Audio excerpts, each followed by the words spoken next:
Long before recorded history began, before the first words were carved into clay, Syria was already ancient. This land, cradled along the shores of the Mediterranean Sea and bordered by Turkey, Iraq, Jordan, Israel, and Lebanon, holds secrets stretching back 700,000 years.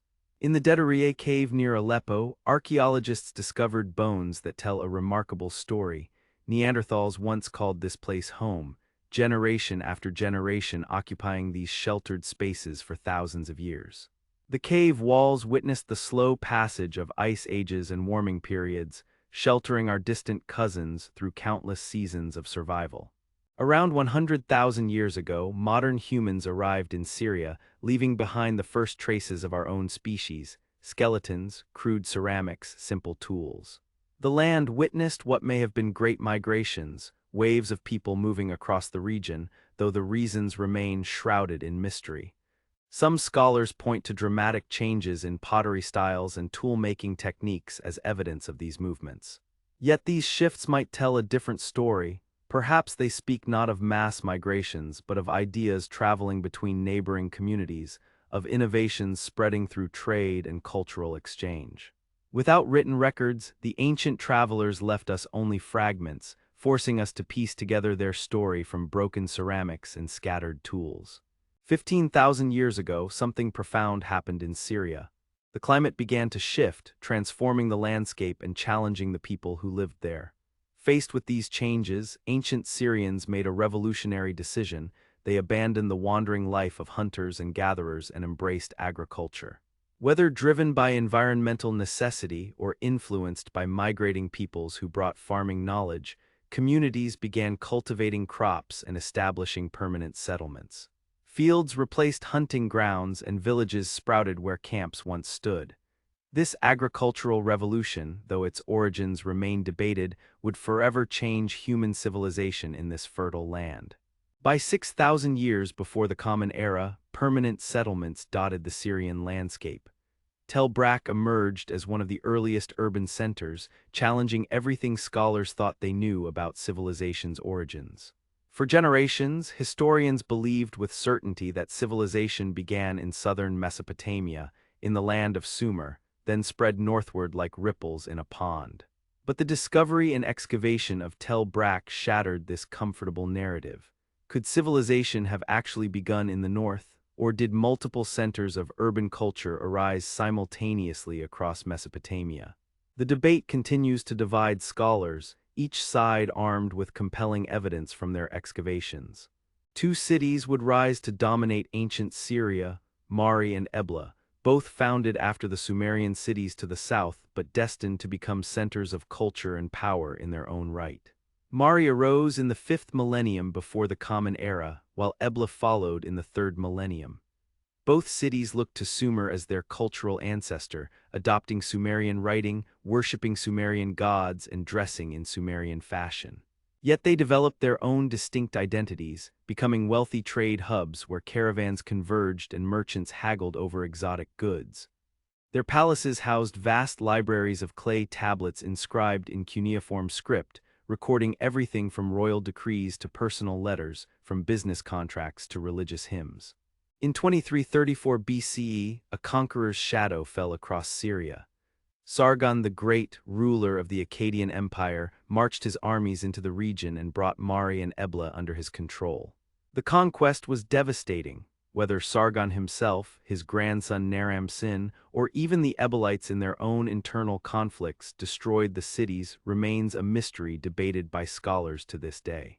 What is certain is that both cities suffered tremendous damage during this turbulent period, yet the resilient people of Syria rebuilt. After the Akkadian Empire crumbled in the 2nd millennium, the Amorites rose to power and restored the shattered cities. From this moment forward, Syria became known as the land of Amaru, the domain of the Amorite peoples. Syria's strategic position made it irresistible to empire builders. Blessed with ports along the Mediterranean coast and controlling vital trade routes between east and west, the region became a prize fought over by successive Mesopotamian powers. Around 1475 BCE, the Hurrian kingdom of Mitanni swept into Syria, seizing control and establishing their capital at Washukanni.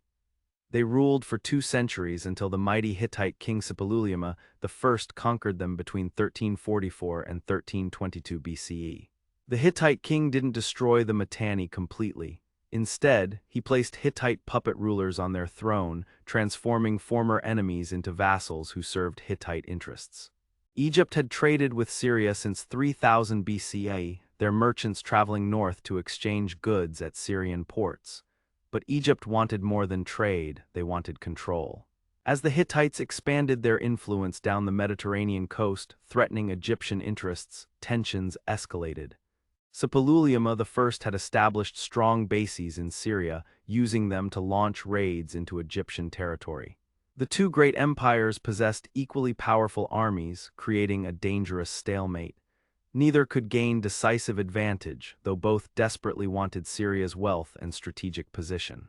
This uneasy balance would hold until death claimed Suppiluliuma and his successor Mursili II, leaving weaker kings unable to maintain Hittite dominance.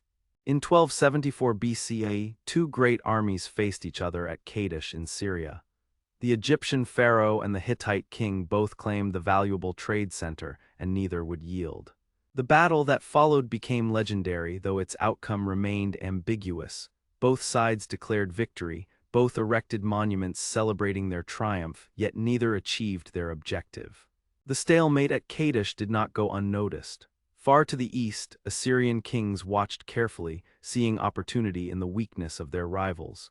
The Assyrian king Adad-nirari I had already begun driving the Hittites from lands they had taken from the Mitanni.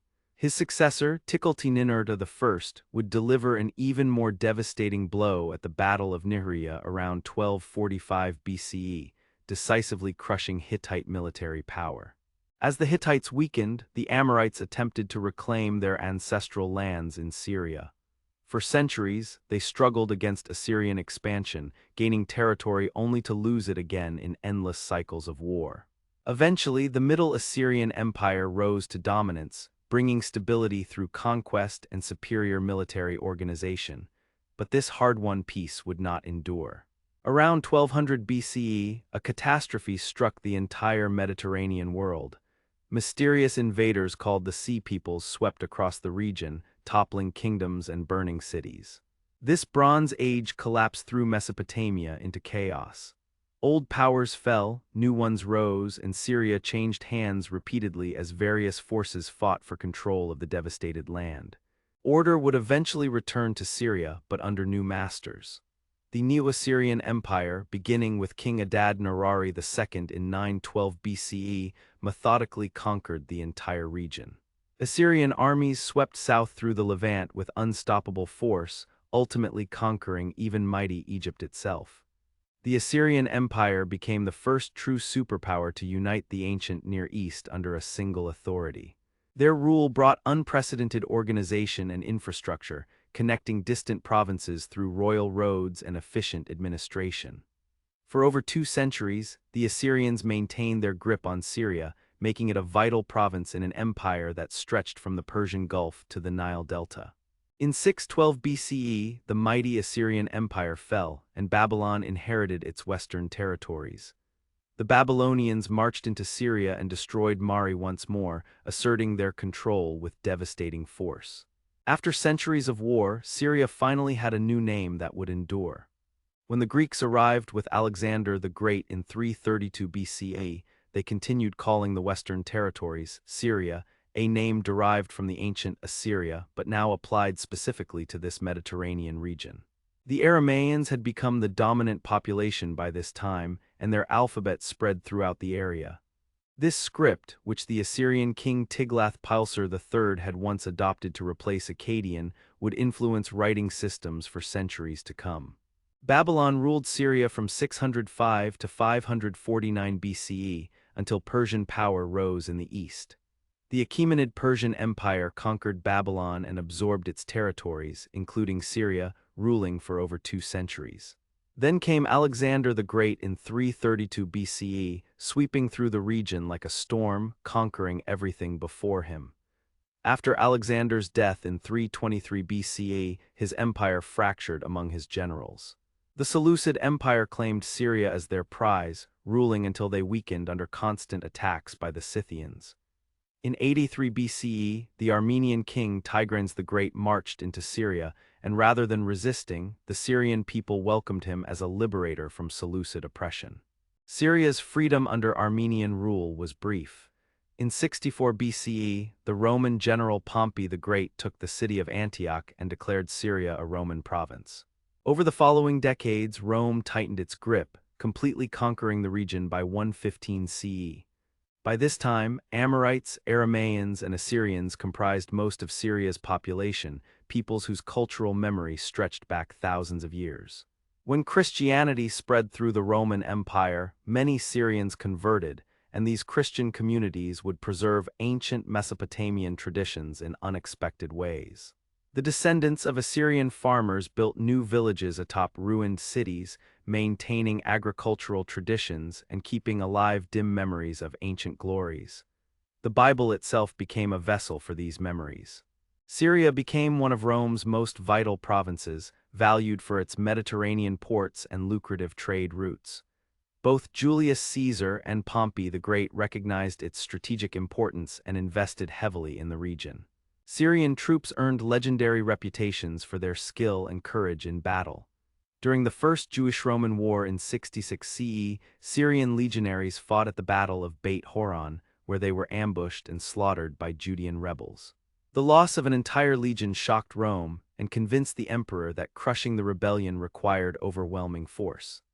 Syrian infantry would later help suppress the Bar Kokhba revolt in Judea between 132 and 136 CE, after which Emperor Hadrian exiled the Jewish people and renamed the region Syria Palestina. 3 Roman emperors were born in Syria: Elagabalus, who reigned from 218 to 222, Alexander Severus from 222 to 235, and Philip the Arab from 244 to 249. The city of Antioch became a crucial center of early Christianity, drawing special attention from Emperor Julian, who ruled from 361 to 363. Julian, the last non-Christian Roman emperor, tried desperately to calm religious tensions between pagans and Christians in the city, though his own policies often made conflicts worse. After the Western Roman Empire collapsed, Syria remained part of the Eastern Byzantine Empire, continuing to prosper as a commercial hub connecting East and West. In the 7th century, a new power arose in Arabia: Islam. Through the Arab conquests, Muslim armies began expanding into Byzantine territories, bringing their faith northward. In 637 CE, Muslim forces met Byzantine armies at the Battle of the Iron Bridge over the Orontes River in Syria. The battle proved decisive. Muslim warriors defeated the Byzantine defenders and captured Antioch, one of Christianity's most important cities.